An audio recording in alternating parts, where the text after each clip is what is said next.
Hello, hello, bonjour tout le monde, bienvenue à vous tous, bienvenue aux nouveaux abonnés que j'affectionne, bienvenue aux anciens que j'affectionne tout autant, aux aficionados, à tout le monde. Je suis bien entendu contente de vous retrouver pour ce nouveau partage avec vous. J'espère sincèrement que vous allez bien. Et on démarre tout de suite avec un nouvel épisode du programme Love Affairs qui, bien entendu, s'occupe des affaires de cœur, qui s'occupe des blessures de cœur, des liens d'âme, etc., etc. Parce que c'est un sujet, effectivement, où on a souvent des apprentissages, par ailleurs, des évolutions d'âme et des histoires, bien entendu, à parfois se tirer les cheveux. Et oui, j'espère que vous êtes prêts et surtout que vous êtes prêts pour aborder ce sujet du jour. Pourquoi vous vous accrochez? Pourquoi on s'accroche? Pourquoi tu t'accroches à une personne qui te fait du mal? Qui te fait du mal alors que tu le sais, tu le ressens, tu l'as conscientisé, tu l'as intégré, mais tu continues à t'accrocher à une personne qui te fait du mal malgré toi, parce que des fois, c'est bien plus fort que soi et parce que derrière, il y a des raisons bien précises. Alors déjà, dans un premier temps, comment peut-on définir une personne qui nous fait du mal? Vous pouvez vous poser la question, tout simplement, et essayer de réfléchir à la chose, mais effectivement, une personne qui vous fait du mal, c'est quoi? C'est une personne qui, oui, peut se comporter de plein de manières différentes, mais toutes ces manières peuvent éventuellement vous blesser, vous atteindre, vous briser le cœur dans certains cas, vous vexer dans d'autres. Vous êtes, quoi qu'il en soit, à chaque fois atteint d'une manière ou d'une autre par les comportements, par les dires, par la manière de faire, par les regards, par les actes de la personne envers vous. Et cette personne, en fait, quand cela vous fait mal, c'est qu'il y a quelque chose de déséquilibré en vérité, et je m'explique. Je m'explique par rapport à cela au regard du fait que si ça te fait mal, ça veut dire de toute façon qu'il y a un déséquilibre ferme et définitif, entre guillemets, dans le sens où toi, tu as pu constater, vérifier une fois, deux fois, trois fois ce déséquilibre. Et la raison pour laquelle cela te fait mal, c'est que justement, toi, tu es plutôt dans je donne et je donne. Et les manières dont tu donnes, ce sont lesquelles? C'est à travers de l'attention, c'est à travers de l'écoute, c'est à travers de la disponibilité, c'est que toi, tu es toujours là. Tu es toujours là également pour prendre soin de la personne. Tu es attentif envers la personne, quel que soit le lien. D'ailleurs, ça peut être également dans un lien d'amitié, pas uniquement dans un lien amoureux. Ça peut également advenir dans un lien familial entre une mère et une fille, par exemple. Mais dans tous les cas, prenons le cas d'un lien d'amitié ou d'un lien amoureux, effectivement, c'est le genre d'attitude qui démontre à chaque fois de ta part envers l'autre une très très très grande affection, une très grande attention. En fait, la personne qui se sent blessée par rapport à cela, c'est la personne qui est toujours dans le donner.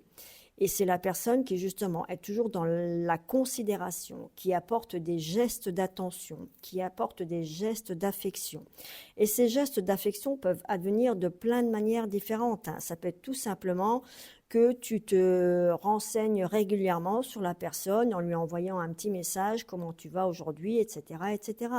Ça peut être que justement, tu sais que la personne, dans le cadre d'une amitié par exemple, tu sais que la personne ne va pas bien et tu prends de ses nouvelles régulièrement. Ça peut être que justement, tu essayes de l'aider parce que justement, tu lui files un coup de main pour X, Y, Z, etc. Dans le cadre d'une relation amoureuse, c'est que toi, tu es toujours là, tu es toujours aux petits soins, tu es toujours en train de t'occuper de l'autre, tu t'occupes de ses papiers, c'est un exemple bien entendu, tu t'occupes de ses papiers, tu t'occupes de son état mental, de son état moral, tu prends soin de lui ou de elle, de son corps, tu lui fais des massages, tu lui fais plaisir, tu es tout le temps là, tu réponds toujours oui. Bref, il y a de ta part beaucoup d'attention, beaucoup de générosité et beaucoup de données. Ok, ça c'est un premier élément dont il faut tenir compte. Quand en face de toi, justement, il n'y a pas le même, le même dosage, voilà, il n'y a pas le même dosage, il n'y a pas Donc, un équilibre entre ce que tu as donné et que tu donnes au quotidien et ce que tu reçois en retour, sachant que oui, on ne donne pas pour recevoir, on donne parce qu'on a envie de donner, ok? Mais quand en face de toi, il n'y a pas la même attention, il n'y a pas la même considération, il n'y a pas le même degré d'attention, la même intensité, le même degré d'affection, la gestuelle, le comportement, le regard, les dires, etc., etc., toi, à un moment donné, tu te sens blessé. Si cela advient, c'est qu'il y a quelque chose qui est, encore une fois, déséquilibré. Le problème réside où? Le problème réside dans le fait que ça te blesse une fois, ça te blesse une deuxième fois, ça te blesse une troisième fois. Et ça peut te blesser comme ça pendant très, très, très longtemps. Dans certains cas, ce sont des personnes qui se comportent toujours comme ça avec toi, que tu acceptes qu'elles se comportent toujours comme ça avec toi, et qui ont pris d'une certaine manière un pli en ce sens parce que toi, tu n'as jamais dit non, tu n'as jamais posé de limite, tu ne t'es jamais opposé à cette carence que cette personne te démontre au quotidien. C'est justement parce qu'il y a de la durée en ce sens que tu te sens toujours plus blessé, que tu te sens toujours plus atteint ou atteinte, que tu te sens toujours plus en carence encore une fois, que tu sens toujours plus le rapport déséquilibré. Et le fait d'accepter, quoi qu'il en soit, ce rapport déséquilibré et de l'accepter à moyen, à long terme et même à très long terme, ça alimente la carence en soi.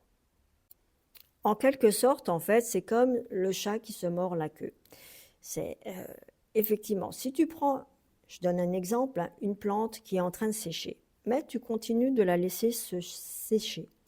Qu'est-ce qu'elle va faire, la plante? Elle va continuer à se sécher, d'accord? Elle va toujours avoir plus soif et elle sera toujours plus demandeuse d'être arrosée. Elle sera toujours plus demandeuse d'eau, en fait, hein.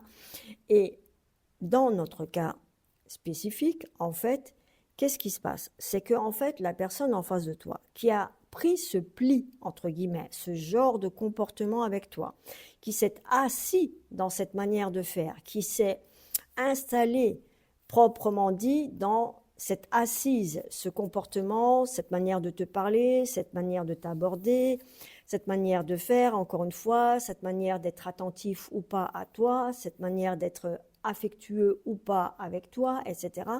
La personne, elle a pris le pli, en fait, hein, et parce qu'elle a pris le pli, dans tous les cas de figure, intrinsèquement, elle crée une certaine forme de carence qui devient de toujours plus importante en toi. Ça, c'est le deuxième élément dont il faut tenir compte. Alors, bien sûr, toi, de ton côté, tu peux très bien avoir constaté tout cela, ok? Parce qu'on n'est pas nunuche, et même si on n'est pas des devins et on n'a pas la science infuse, on n'est quand même pas des nunuches à ce point-là, si je peux dire ainsi. Ce qu'il y a, c'est que tu fermes les yeux une fois, tu fermes les yeux deux fois, tu fermes les yeux trois fois, et tu peux fermer les yeux pendant des années comme ça, en fait, hein, et il est là le problème. En fait, tu sais que la relation n'est pas équilibrée, mais tu l'acceptes. Tu sais que cette relation te fait du mal d'une manière ou d'une autre, mais tu continues à l'accepter. Alors maintenant, tu vas me poser la question, tu vas me dire, mais pourquoi j'accepte l'inacceptable? Eh bien, il y a une raison extrêmement simple derrière cela, c'est parce que justement, il y a une certaine forme de dépendance qui s'est créée au fil de la relation, ou alors il y a une dépendance qui était déjà là en toi et que tu as essayé de combler et de colmater avec une relation qu'on peut appeler une relation pansement. Ce n'est pas forcément toujours une relation pansement, dans certains cas oui, mais dans d'autres cas ce n'est pas le cas. C'est qu'il y a tout simplement une dépendance affective de ta part qui vient, quoi qu'il en soit, d'une carence affective qui a généré cette dépendance dans un second temps. Et donc du coup, en fait, qu'est-ce qui se passe de ton côté à toi? Tu essayes et encore et encore et encore. Et en fait, à chaque fois que tu essayes, à chaque fois que tu apportes de l'attention, que tu apportes de l'amour, de l'affection, etc., en fait, qu'est-ce que tu fais? Tu es simplement en train de demander de l'affection en retour. D'accord? Simplement, l'affection en retour ne se demande pas. L'affection en retour ne se quémande pas. Surtout pas. En fait, il n'y a rien qui justifie le comportement de l'autre envers toi au regard du fait que s'il n'est pas équilibré, aucune raison justifie qu'il ne doit pas être équilibré. C'est à toi de refuser le déséquilibre en vérité. Disons que l'autre, il prendra toujours tant que tu lui donnes en fait. Mais la chose dont il faut tenir compte, c'est que l'autre te donnera à égale mesure de ce que tu donnes sans devoir rien faire et toi sans devoir rien demander. C'est quelque chose qui devra advenir ou qui doit advenir de manière extrêmement naturelle en vérité. Et quand ce n'est pas naturel, c'est que dès le départ, il y a un déséquilibre dans la relation en question. Maintenant, le fait que toi, tu aies accepté de continuer la relation en question démontre d'autant plus ce que j'ai dit tout à l'heure, c'est qu'il y a une dépendance affective chez toi. Et je te rassure, je pense que tout le monde passe par là. Simplement, la dépendance affective vient encore une fois d'une carence affective qui vient d'ailleurs. Si tu souhaites réparer ta dépendance affective, tu sais où me trouver, tu sais où je suis et je me ferai un plaisir de t'apporter les méthodes et les soins qui sont appropriés pour ça. Simplement, il faut tenir compte du fait que la dépendance affective n'est pas quelque chose qui se résout en un claquement de doigts, parce qu'en vérité, elle vient de loin et parce que également, malheureusement, beaucoup la cultivent pendant très longtemps. Si tu as des questions par rapport à ta situation, tu n'hésites pas à me contacter. Ce sera avec plaisir que j'essaierai de te répondre. Mais dans un premier temps, si j'ai éventuellement un conseil ou si je peux me permettre de t'apporter un conseil, c'est ne t'accroche plus à des personnes qui ne te font pas de bien. Ne t'accroche plus à des personnes qui te font du mal en vérité. Ne t'accroche plus à des personnes qui, dit d'une autre manière, peuvent ne pas te mériter. Cherche à cultiver des relations équilibrées, qu'elles soient en amitié, dans la sphère familiale, dans la sphère amoureuse. C'est là qu'effectivement tu vas réussir à rentrer à l'intérieur de toi, accepter justement ou commencer à accepter justement les limites justes et équilibrées de toi envers toi-même et de toi envers les autres. Voilà, j'espère que ce petit encart, cette petite capsule pourra t'aider à faire une petite introspection sur ta situation ou sur ce que tu as vécu jusqu'à présent ou sur ce que tu es en train de vivre avec une personne en question, ou voilà, une personne précise que tu as en tête.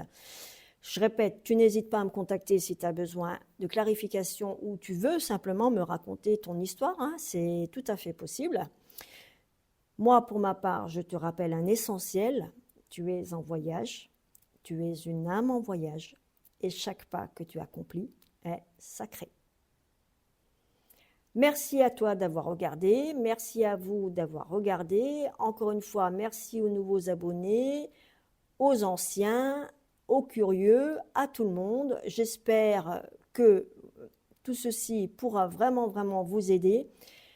Pour ma part, je vous laisse, je vous dis à la prochaine, encore une fois pour un nouvel épisode. Je ne sais pas sur quel sujet, on verra. Vous savez qu'il y a 4 programmes distincts sur cette chaîne. À vous de choisir ce qui vous appelle. Laissez-vous guider par les titres, parce que si le titre vous parle, c'est qu'il y a quelque chose pour vous quelque part. Pour l'heure, je vous embrasse en amour et lumière, comme toujours. À bientôt mes loulous.